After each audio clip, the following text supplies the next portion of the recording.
My name is Kim Braden. I'm the Chief of Police for the City of Fayetteville. I'm here to update you on a triple homicide that occurred in the early morning hours today. On Friday, February 21st, 2025, at approximately 8:57 a.m., officers of the Fayetteville Police Department responded to a home along the 200 block of Bell Arthur Lane in the Cape Fear Crossing subdivision off Clinton Road. It was in reference to a report of a stabbing that occurred within the home. The call was received from a resident in the home during the time of the incident. Once officers arrived on scene, they located 3 individuals suffering from fatal stab wounds. 2 of the victims were juveniles and an elderly adult female. An adult male suspect was taken in custody at the scene. There is no current threat to the neighbors, the neighborhood, or the Fayetteville community at large.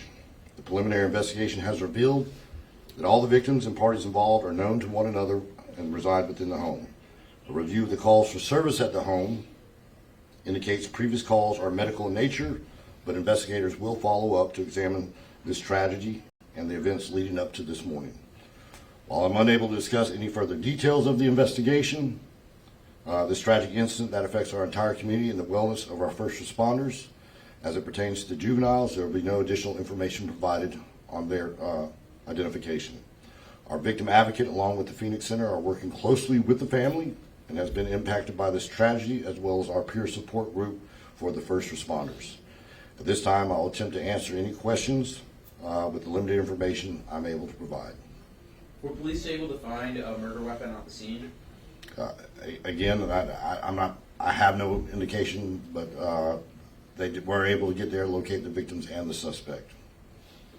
Is the victim and the suspects, are they all related to each other, or what's the relationship between them? We know that they all reside in the home. I don't know the exact relationships of each and every of the parties involved at this time, but they all do reside in the home.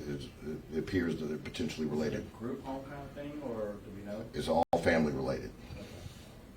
Were there any individuals that survived or hospitalized that witnessed the stabbing? Yes, there were multiple people inside the residence at the time. There were survivors and witnesses to the incident.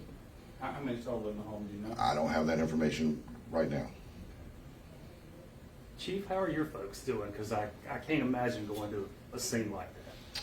So right now we have the initial responding officers are speaking with our peer support groups downstairs. We'll evaluate that as it goes on, but you know, officers respond to incidents like this on a regular basis. We have programs within our department to ensure, or as well as we can, that we protect the mental health of our police officers and first responders.